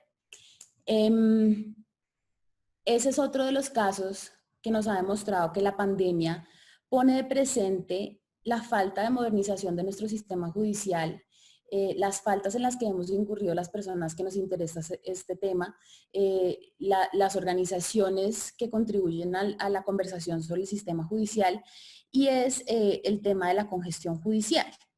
La congestión judicial, yo creo, es el virus que ha afectado con mayor intensidad el sistema judicial colombiano desde décadas atrás, incluso antes de la Constitución del 91. Y la congestión judicial es una política pública que, y lo hemos hablado en otros escenarios en el instituto, es una política que existe hace casi 26 años como una solución temporal al sistema de la congestión. Dice el doctor Herrera que uno de los temas más apremiantes y se relaciona con la pandemia es la falta de jueces. Estamos viendo, por ejemplo, lo que pasa con las solicitudes que presentan el IMPEC ante los jueces de ejecución de penas para aprobar prisiones domiciliarias a ciertas personas que puedan salir de las cárceles y evitar pues, mayor contagio en las cárceles. ¿Qué ha pasado? Entonces se tiran la bola entre el IMPEC y los jueces de ejecución de penas diciendo, mire, es que nosotros no nos han presentado las solicitudes, y los otros responden, sí las hemos presentado, pero nos han resuelto el 5% de las solicitudes. ¿Cuál sería la solución ahí en la que, digamos, usualmente solemos ir judicialmente en Colombia? Es asignar más jueces. Necesitamos más jueces. Y yo creo que eso tiene mucho de cierto. Es cierto que no se ha hecho una radiografía exacta digamos, demográficamente, cuánta gente hay, cuál es la necesidad de justicia y esto cuántos jueces amerita, cuántos despachos o escenarios judiciales amerita. Yo creo que eso es cierto. Y probablemente si alguien hiciera un ejercicio juicioso, como además lo manda la ley 270, la ley estatutaria de administración de justicia, manda incluso, exige al Consejo Superior de la Judicatura que haga estudios de naturaleza sociológica y demográfica para determinar la necesidad de justicia. Nosotros no hemos visto que el Consejo Superior de la Judicatura produzca estos documentos de manera seria y si lo ha hecho no lo ha compartido tampoco con la comunidad jurídica. Entonces, si alguien hiciera ese ejercicio, probablemente creo que sí habría razones suficientes para decir que no hay suficientes jueces en Colombia. En términos de oferta y demanda, no hay suficiente oferta para la demanda de justicia que hay. Eso es cierto. Yo creo que eso es cierto. Ahora, ese discurso de la descongestión judicial invita reiteradamente a pensar que todo es un tema de recursos del recurso humano y también pues del recurso del despacho y la verdad es que la experiencia internacional muestra que los jueces de descongestión no necesariamente conducen a la descongestión del sistema y pueden incluso llevar a una peor congestión, ¿sí? Entonces me explico. Los jueces de descongestión creados hace, digamos, formalmente, aunque yo creo que había existido expresiones de la descongestión de manera regada, digamos, en el ordenamiento, formalmente se introducen, creo que en un decreto en 1996, y con ese decreto se abre la puerta para que empiecen a existir los jueces de descongestión en Colombia. Y esos jueces de descongestión llevan ya como una solución temporal pues 26 años o 27 años. ¿Eso a qué conduce? Conduce a que realmente se instala un discurso de que no hay suficientes recursos, de que lo que lo solucionan son más jueces y al existir más jueces va a descongestionarse el sistema. Tras más de 20 años de esta solución nos damos cuenta de que eso no es así. No es así. Los jueces de descongestión no han descongestionado el sistema. Y si lo han hecho, necesitamos que el Consejo Superior de nuevo nos pruebe esto con estadísticas, con números de cómo se ha invertido esta plata, porque además recordemos que es plata que se invierte, digamos, un poco a dedo, o sea, no hay mucho proceso meritocrático detrás de esto, aunque eso yo sé que está intentando cambiarse. Es una temporalidad también que genera mucha incertidumbre en el sistema judicial y eso conduce a paros judiciales. O sea, ¿cómo es posible que en un país como Colombia la justicia pare entre 3 y 5 meses al año y nada pasa? ¿Sí? Yo creo que la descongestión es un gran monstruo que alimenta una cantidad de dinámicas dentro del sistema.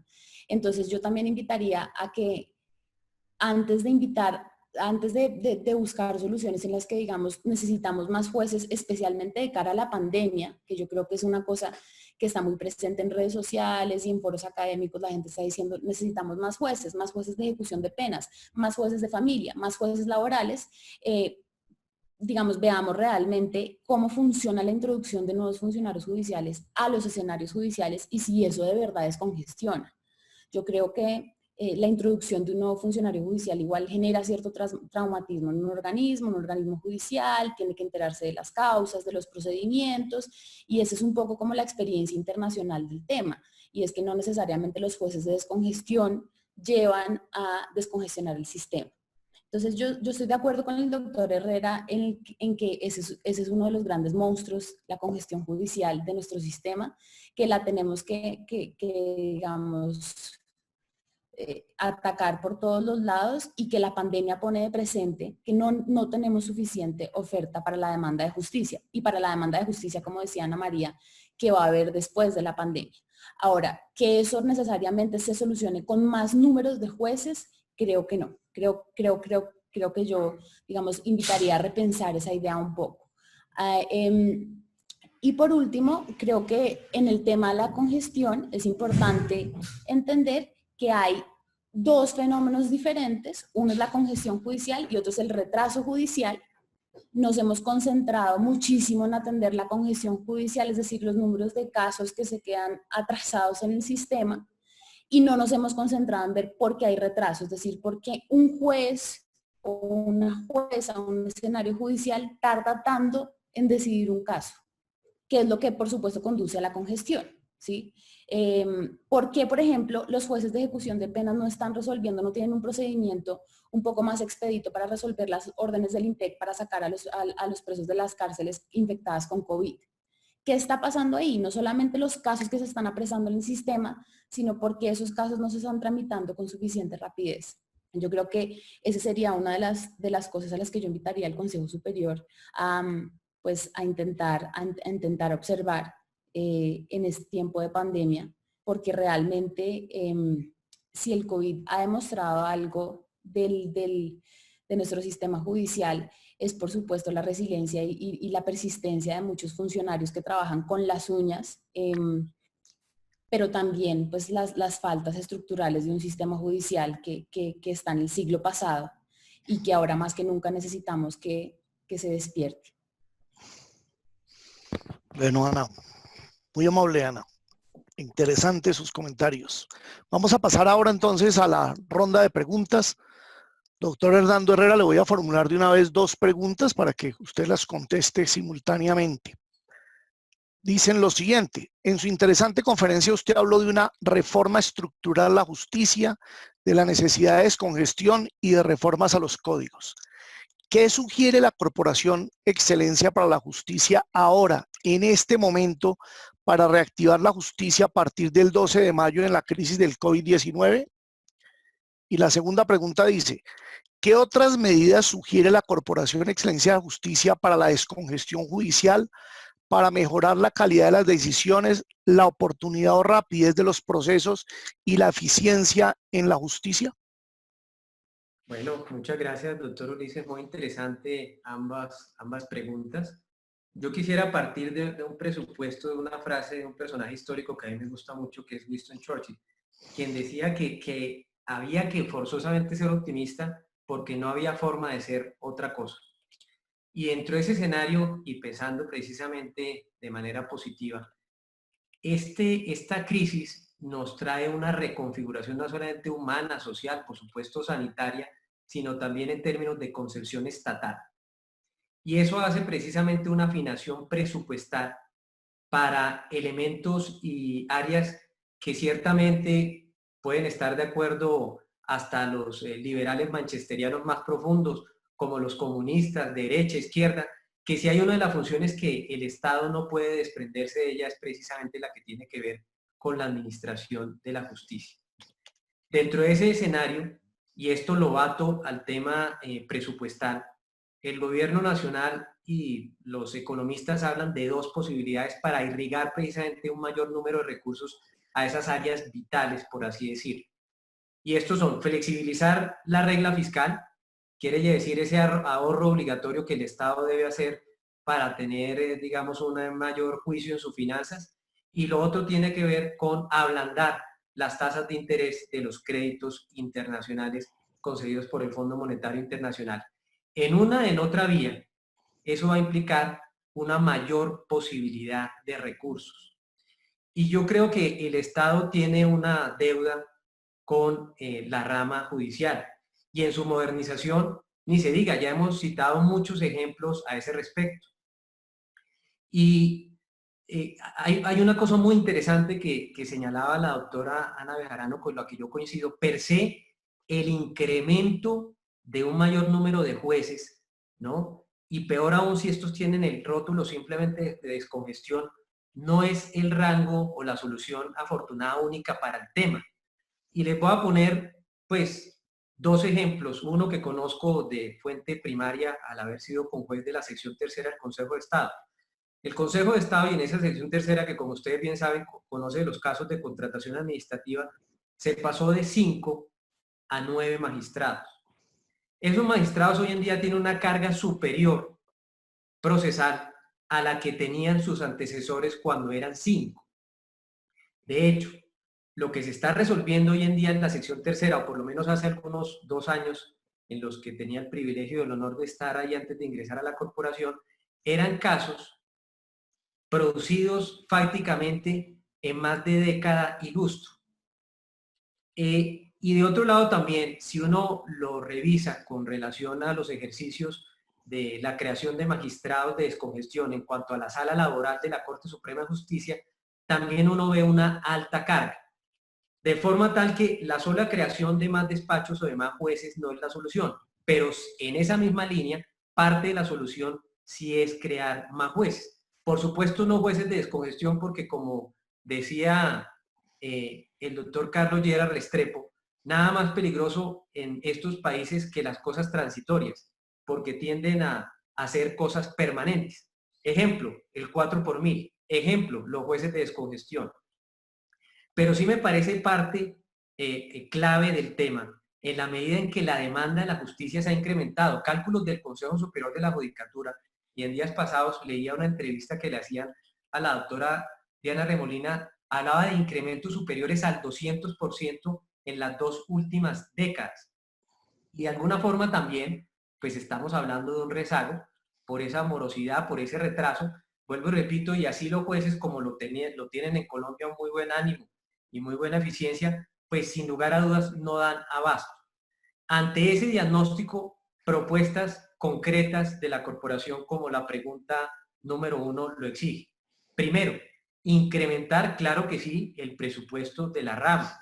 Segundo, pensar específicamente en la creación de jueces que tengan mayor especialidad para el conocimiento de esos asuntos. Segundo, sí, vale la pena insistir en una mayor flexibilización de los códigos de procedimiento. Y a ese respecto quiero citar, porque no es original ni de mi autoría, una reforma que fue presentada en la legislatura que cursa en este momento. Así pareciera que el doctor Lidio García hubiera decretado vacaciones permanentes virtuales del Congreso, pero esa reforma fue presentada, es un proyecto, si mal no recuerdo, de cambio radical. Y ahí precisamente se hablaba, primero, del incremento de los procesos de única instancia. Segundo, de la eliminación de muchas de las posibilidades o de las causales que permiten la apelación contra autos. Y en ese sentido, esas son reflexiones que nosotros acompañamos para adelgazar los procedimientos, para liberarlos de esa carga farragosa que ciertamente hoy en día tienen, que hacen lejana, remota y a veces improbable la cosa juzgada. Si el derecho y la justicia no sirven para obtener pronta definición de las controversias, pierden su valor esencial de ser. Lo que desde primer año nos enseñaron nuestros profesores y de ahí en adelante es que el derecho no es un fin, es un instrumento. Y ese instrumento tiene que servir a la sociedad para ayudarle y para resolver de manera pacífica los conflictos. Hay otros elementos que se han puesto de presente para efectos de lograr esa descongestión. Por ejemplo, en la propuesta doctora Borrero, anterior ministra de Justicia, doctora Cabello, actual ministra de Justicia, se señalaba específicamente de asignarle facultades jurisdiccionales a los notarios. La Corporación de Excelencia en la Justicia no cree que esa sea la vía afortunada. Nosotros pensamos que los métodos alternativos de solución de controversias, y mal haría yo, que vengo del mundo arbitral, en hablar regular de ese escenario, son una instancia afortunada para cierto tipo de conflictos. Sí, entrar en el desmedro de la facultad que siempre le debe permanecer y ser del Estado para administrar justicia por medio de sus jueces. De manera tal que esa vía de solución no la acompañamos, como ya se lo comentamos concretamente a la ministra en reuniones sostenidas a ese respecto. Se habla también del arbitraje obligatorio. Por ejemplo, en Bolivia, los temas susceptibles o las controversias relacionadas con el contrato de seguros deben resolverse forzosamente mediante este mecanismo. Pensamos igualmente que por definición constitucional en Colombia el arbitraje es habilitante, quiere yo decir que surge de la comunidad y anuencia de las partes. Deben ser las partes entonces autónomas para determinar el arbitraje sin que el legislador o el constituyente le exija que esa sea la vía para resolver el conflicto. Porque como nuestra Constitución prevé en su preámbulo que el acceso a la justicia es un derecho fundamental, no puede el Estado mismo restringir y despojar menos aún al ciudadano de ese importante derecho. Para nosotros entonces, en la primera pregunta, doctor Ulises, Ese sería el escenario de respuesta. En cuanto a la segunda que también se plantea, se señala aspectos algo similares y tienen que ver con la eficiencia y la rapidez de los procesos y de la eficiencia misma de la justicia. En el último ejercicio, digamos, importante y omnicomprensivo que se hizo a ese respecto, de los tiempos procesales que por lo menos en la jurisdicción civil se tomaban para proferir decisiones en primera y segunda instancia, elaborado por la Corporación de Excelencia en la Justicia en el año 2016, ya de manera preocupante se hablaba de esos escenarios. Pero también quisiera citar a ese respecto que estudio previo del año de 1997, al inicio de la Corporación de Excelencia en la Justicia, entre otros ejercicios para el cual, entre otras, también nos acompañó el doctor Ramiro Bejarano, ya se especificaba cuáles son los procesos que tienen congestionada fundamentalmente la jurisdicción civil. Y ello tiene que ver con lo ejecutivo, con los procesos ejecutivos. Y ahí es donde nosotros pensamos que sí tiene que existir una posibilidad de descongestión aún mayor. Descubierto la falencia que tiene el sistema para resolver rápidamente esos asuntos, porque son repetitivos, ¿no? Tendremos entonces que buscar la vacuna afortunada a ese específico tema. Entre tanto, estaremos en esa definición griega del mito de Sísifo. Ustedes bien saben, el personaje aquel que fue condenado por Zeus a permanentemente y durante toda la eternidad tener que subir una piedra hasta una alta cuesta, y una vez ella se rodaba, pues otra vez tenía Sísifo que volverla a llevar. Y de alguna forma, nuestra jurisdicción civil hoy en día, en lo que los procesos ejecutivos tienen que hacer, están viviendo esa realidad de ese mito. Por eso, en el Congreso de la República se prevé una medida, no de manera obligatoria, pero sí de manera voluntaria, que nosotros, y lo hemos hablado en la Junta, doctor Ulises, acompañamos, y es precisamente la creación del arbitraje ejecutivo. Pensamos que de manera voluntaria y obviamente garantizando el debido proceso, la igualdad y el equilibrio de las partes, porque si el arbitraje no es capaz de generar precisamente ese balance positivo entre las partes, sin importar que una sea una parte poderosa sí o no, pues entonces el arbitraje termina siendo unilateral. Pero pensamos que tal y como se está confeccionando ese proyecto de ley, doctor Ulises, que estamos acompañando desde la corporación, es una solución importante para eliminar carga de trabajo, para hacer la justicia más eficiente y para tener sobre todo soluciones rápidas. Porque de planes de largo plazo está llena la justicia. La justicia desafortunadamente está sobrediagnosticada y había que diagnosticarla, claro, y en eso el Instituto, la Academia Colombiana de Jurisprudencia, desde luego la Corporación de Excelencia de la Justicia han hecho una tarea inmensa. Pero ya que tenemos el diagnóstico, hay que curar al paciente, no seguirle diciendo qué tiene. Esa sería, doctor Ulises, en este espacio de tiempo que ustedes muy amablemente me han concedido algunas de las respuestas, eso sí, interponiendo un derecho de réplica, porque cuando usted nos presentó, doctor Ulises, usted señaló por un lado el suscrito y también de otro lado a 3 jóvenes que en efecto lo son y muy ilustres abogados, lo cual me hizo sentir un poco más viejo que lo que soy y me hizo imitar ese apellido suyo, ya no por lo canosa, sino por lo canoso. De acuerdo, doctor Herrera. Muchas gracias por sus comentarios y además por la enorme labor que hace la Corporación Excelencia en la Justicia en pro de mejorar ese servicio público en el país. Muy amable por su participación en este foro. Doctora Ana María Ramos, 2 preguntas para usted. ¿Por qué no se ha logrado avanzar todo lo necesario en la modernización tecnológica? ¿Qué debería hacerse diferente esta vez para lograrlo? Bueno, lo primero es decir que este no es solamente un tema colombiano. Si bien uno tiene contraejemplos, Singapur es uno que siempre se menciona. En realidad, países como España, que se supone están más avanzados, si ustedes se meten a ver noticias, están teniendo las mismas quejas de que el sistema no estaba preparado en lo tecnológico.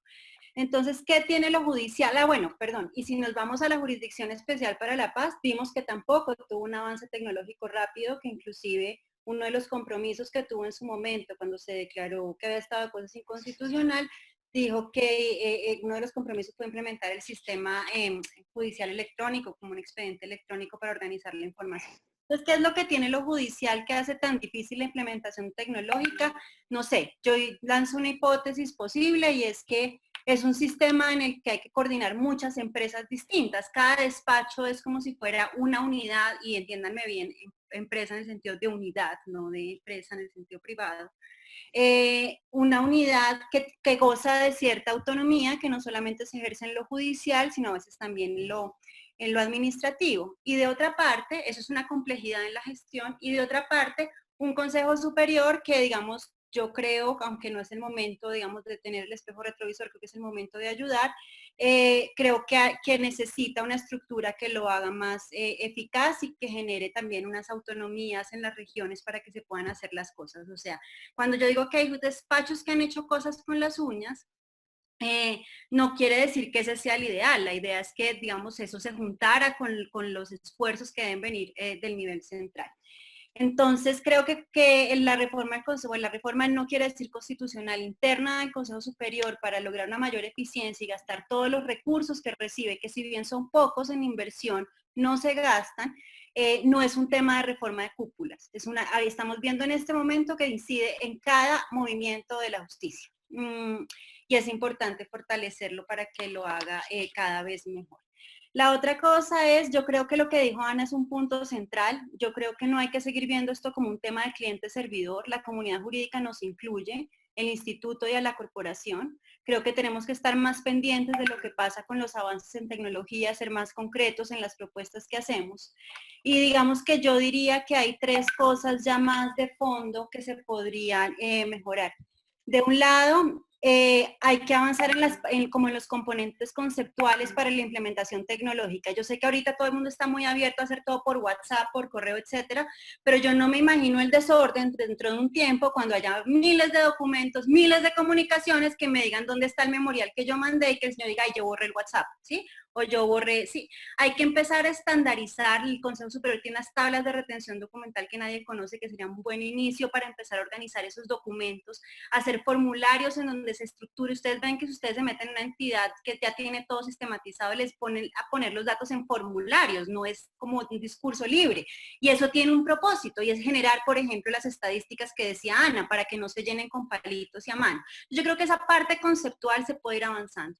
La otra es el tema de infraestructura. Yo siempre que me meto a ver estos eventos en Facebook, veo que todo el mundo dice que es que no tenemos fax, no tenemos escáner, no tenemos claro, y eso es verdad. Hay regiones que no lo tienen y hay que generar esos mínimos vitales. Y la otra es avanzar en productos mínimos, lo que llaman los productos mínimos viables, si no estoy mal el término técnico, que son prototipos que pueden usar las personas, que uno lanza como con un grupo de usuarios a ver si funcionan y va expandiendo, pero no una macroarquitectura de sistemas que en realidad se queda en el PowerPoint. Y la otra que creo es como comunidades de apoyo, porque hay personas que van volando en tecnología y otros están empezando. Los miedos son normales, pero los miedos no pueden detenernos. O sea, si se mete un troll a una sala de audiencia, si se pierde algo, eso no puede ser paralizante. Digamos, el cambio no quiere decir que yo esté, digamos, promoviendo la mediocridad, ni el desorden, ni nada, sino hay que aprender de eso y generar como ciclos de, digamos, de mejoramiento, pero que no nos paralice. Ya no sirvió la tecnología, esto es un fracaso, la escaneado quedó mal. Esa actitud creo que no sirve. Hay que tener un poco de tolerancia aprovechando esos aprendizajes. Eso como para decir en lo que se puede mejorar. Ah, bueno, y coger lo que ha hecho Banco Mundial, lo que ha hecho BID, que se supone han hecho unos desarrollos, bueno, yo conozco algo de lo del BID, conceptuales por cuenta de las cosas que se han hecho con el Consejo Superior. Es hora de sacar esto y empezar a gestionarlo. Y la segunda pregunta, ¿cuál era, perdón? Les repito, ¿qué debería hacerse diferente esta vez para lograrlo? Sí, ya, eso es, no tengo nada más que agregar. Bueno, muy amable, Ana María. Voy a agregar una cosa porque han discutido. Dígame.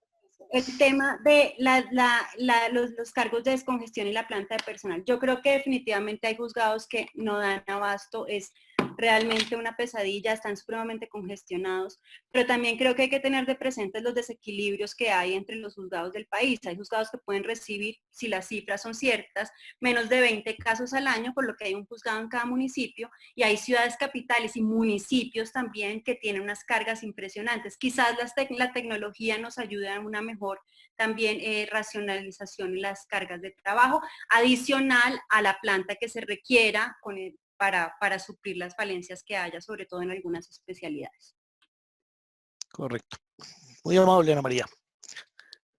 Doctor Jairo, 2 preguntas.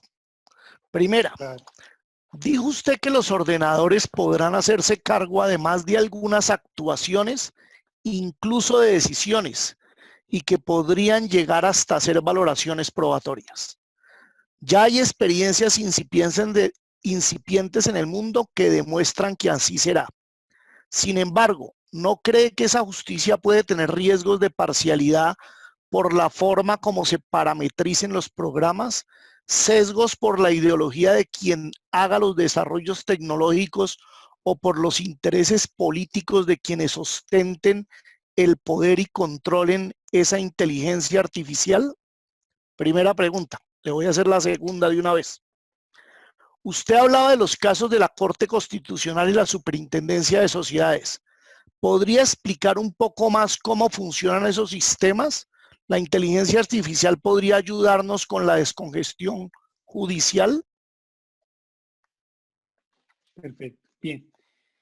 Muchas gracias. Primero quisiera hablar de un tema y es que me escribieron bastante, bueno, sí, muy bonito el tema de la inteligencia artificial, pero hermano, los recursos no los tenemos.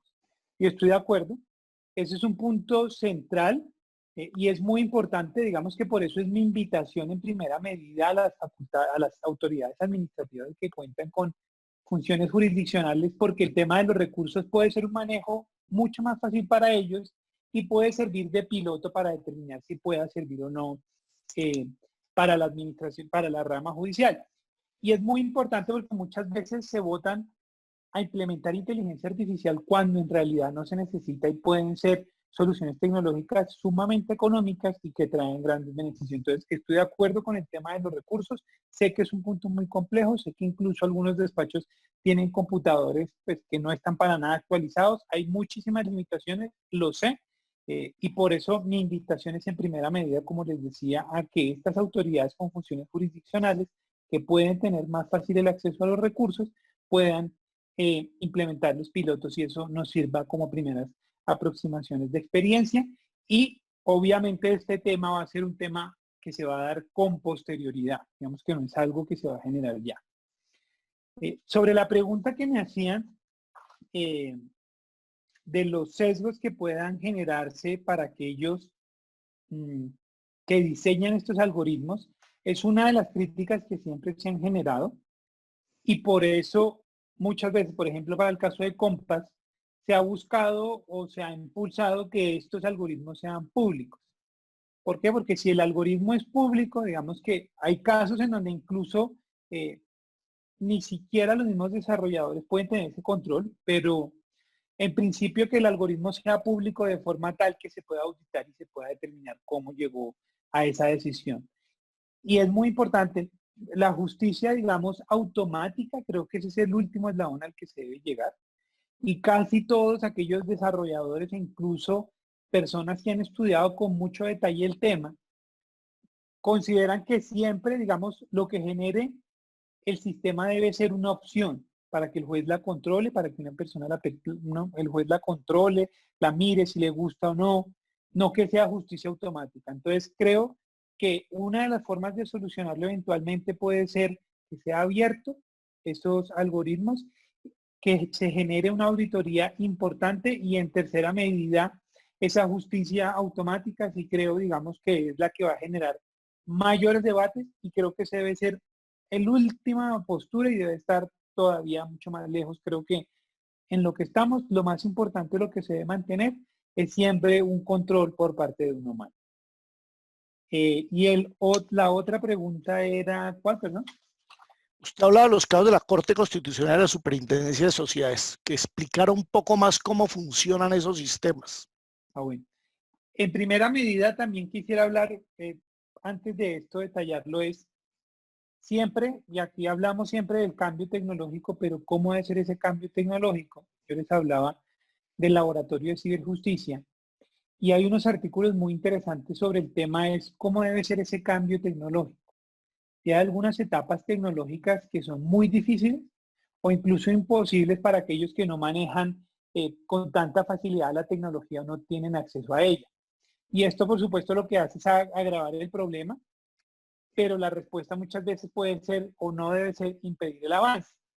Y estos cambios incluso pueden resultar muchas veces beneficiosos para todos, pero hay que tener en cuenta el contexto social, cultural e histórico del sistema. Mire que incluso el paso a lo digital va a existir y existe resistencia. Muchas personas prefieren y van a preferir seguir radicando en físico, en papel, y uno muchas veces le dice, no, pues envíelo al correo, radíquelo digitalmente, y genera mucha desconfianza y uno prefiere siempre el papel.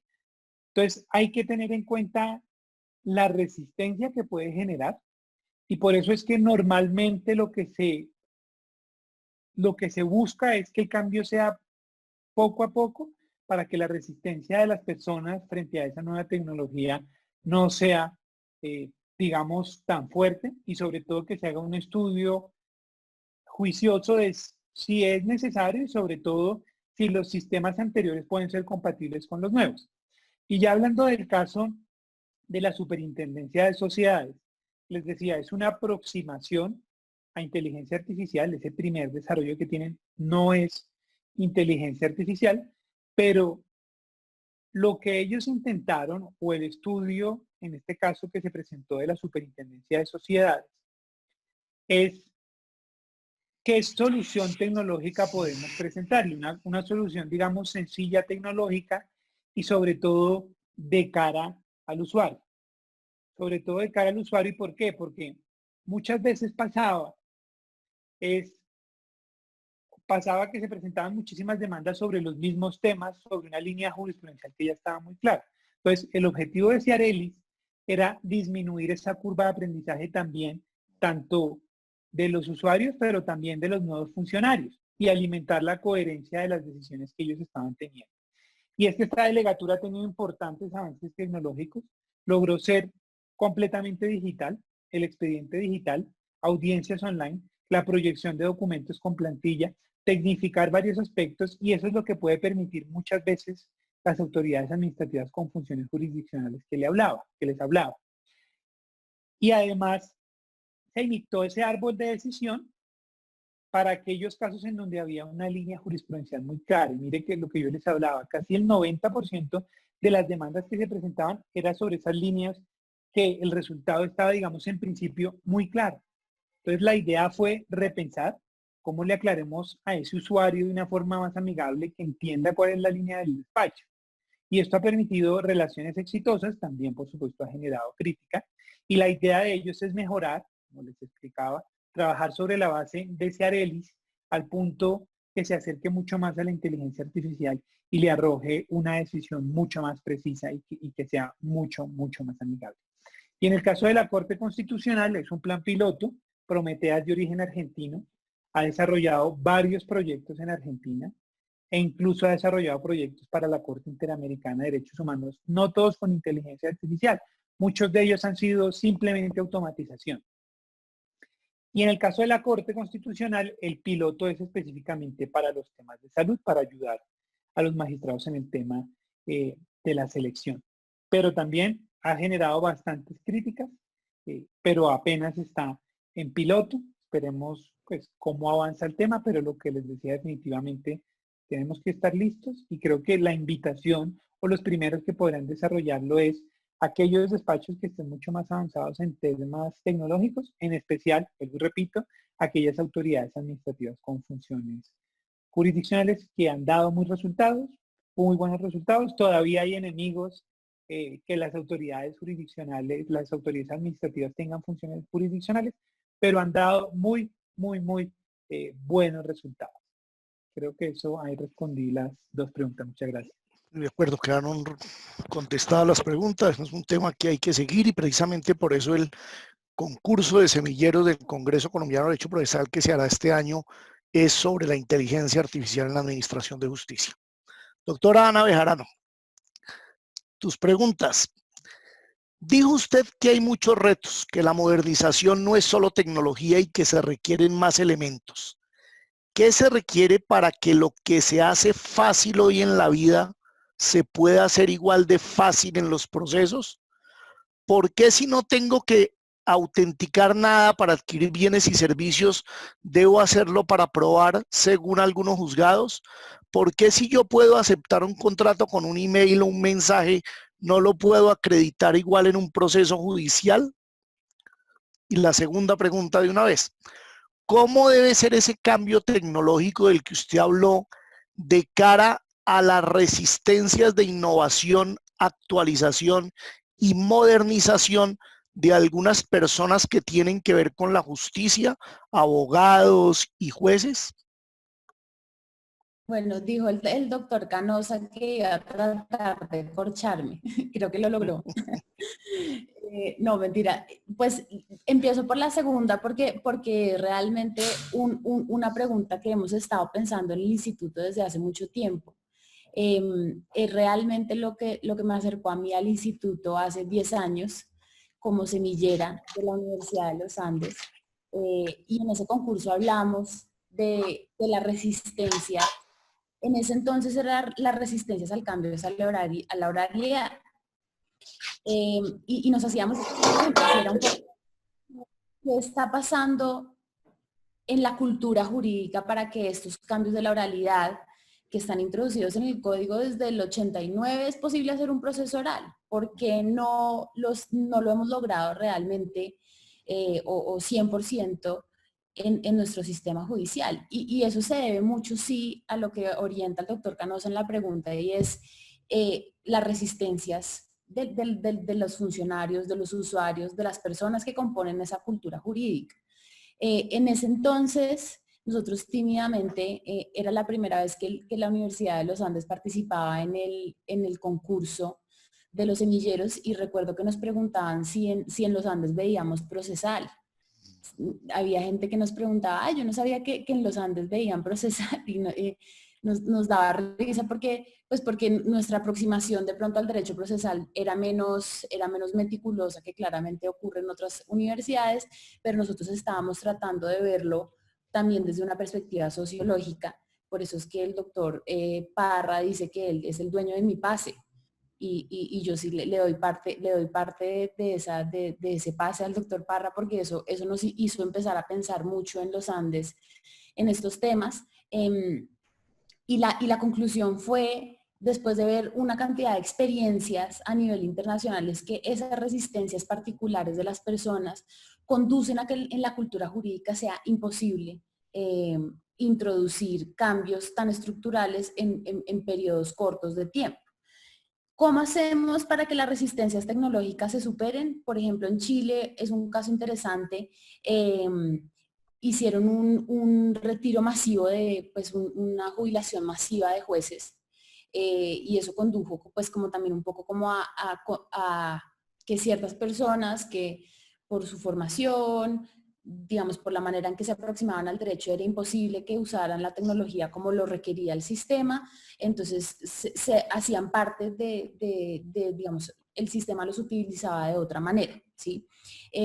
Yo creo que, bueno, esa es una solución muy costosa. Nosotros, el Estado colombiano y la rama judicial en Colombia no tiene esa posibilidad, y creo que también es una solución un poco cómoda decir como los que no entiendan que se vayan. Creo que hay que hacer un esfuerzo enorme, y lo tiene que hacer la Escuela Judicial Rodrigo Lara Bonilla, por entender, por que en sus módulos de formación a los jueces en el curso concurso y también los jueces de las altas cortes entendamos que el uso de la tecnología no es, digamos, una asistencia adicional a lo que ocurre en el proceso, sino que es la nueva vía procesal.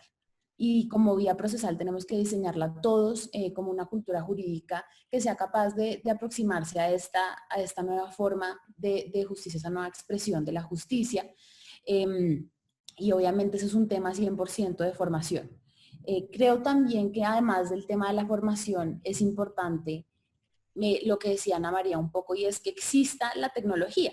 No podemos identificar cuáles son las resistencias y cuáles son los motivos de esas resistencias sin tener a la mano la tecnología. Y eso es clarísimo. La tecnología, como lo decía Ana María, en la justicia rural, en los lugares rurales, pues es deficiente. Incluso en Bogotá uno ve juzgados que tienen software de justicia siglo XXI súper desactualizados, que ya no funcionan. Entonces, yo creo que esa pregunta tenemos que hacerla también cuando ya exista la tecnología. Cuando el sistema nos empuje a ver la tecnología, ahí podríamos de pronto responder si somos capaces de enfrentarla como comunidad jurídica, como usuarios, y pues por supuesto centros de pensamiento como el Instituto, como la Corporación Excelencia en la Justicia, seguir generando estos espacios para que los formuladores de política pública judicial, los impartidores de justicia, los usuarios, los abogados litigantes, podamos decir conscientemente por qué es que estamos faltando en este cambio tecnológico, que creo que ante todo es un tema cultural, como lo fue el tema de la oralidad en ese concurso que les mencioné hace ya 10 años.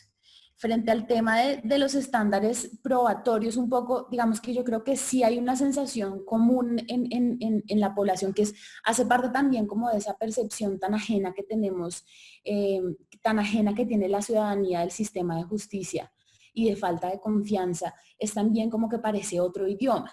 Y entonces cosas que yo puedo hacer en la normalidad, que yo como puedo adquirir un bien o un servicio de cierta manera, después cuando lo voy a acreditar en un proceso judicial es tan diferente. En todo caso, yo creo que, digamos, esa diferencia tiene una razón de ser legal, incluso constitucional, que es muy importante, y no porque la gente lo sienta ajeno deberíamos reducir estándares probatorios en el proceso, no necesariamente. Yo creo que sí hay cosas que podríamos asemejar un poco más a la cotidianidad de la vida, pero no necesariamente eso conduciría a que de cara al juez haya cierta forma de acreditarlo en el proceso. Yo creo que es importante mantener un poco esas formas dentro del proceso, porque el proceso es otra lógica, el proceso no es la lógica de la cotidianidad en la que se debaten y se compran bienes y servicios. El proceso es la reconstrucción de una verdad social de cara a un juez para convencerlo, una jueza para convencerla, y eso sí creo que continúa, y no sé si aquí ya de pronto soy demasiado formalista, continúa siendo un escenario muy especial del Estado de Derecho en cualquier nación que se predique como un Estado de Derecho, y es que no cualquier cosa puede convencer al juez, no cualquier cosa puede ser la reconstrucción de la verdad. Y yo creo que hay una ponderación muy interesante entre cómo acercar más la justicia a la ciudadanía, para que la ciudadanía hable a través de la justicia, para que cumpla su promesa de paz, por supuesto, pero también para que respete unos estándares mínimos que sean suficientes para que el proceso, digamos, no abandone esa reconstrucción fehaciente y sincera y cuidadosa de la verdad social. Muy amable, Ana María. Perdón, Ana Bejarano. Excelente su explicación. Bueno, hemos tenido un excelente foro, están ya llegando las 7 de la noche. Hemos escuchado ideas renovadoras, hemos escuchado además al futuro del derecho procesal en Colombia, todos personas con una mente joven que nos han enseñado que se puede pensar de otra manera para explorar alternativas de mejora en la justicia, así que un reconocimiento y una felicitación a todos ellos por su participación en este panel. Los invitamos al próximo foro, que será el miércoles 6 de mayo. Este sábado no tendremos panel, será el miércoles entrante. Ya en la citación les indicaremos la hora, donde trataremos algunos aspectos constitucionales de la crisis del COVID-19. Esperamos contar con la participación de varios exmagistrados de la Corte Constitucional de Colombia. Asimismo, estamos preparando algunos foros sobre el derecho de familia y sobre la crisis del contrato estatal. Les informaremos a través de nuestra página web los días que se realizan esos foros, la hora y quienes intervendrán en cada uno de ellos. De esta manera terminamos. No nos queda más que desearles una buena noche y pedirles que se cuiden mucho junto con sus familias. Muy amables por su presencia en este foro virtual y buenas noches para todos.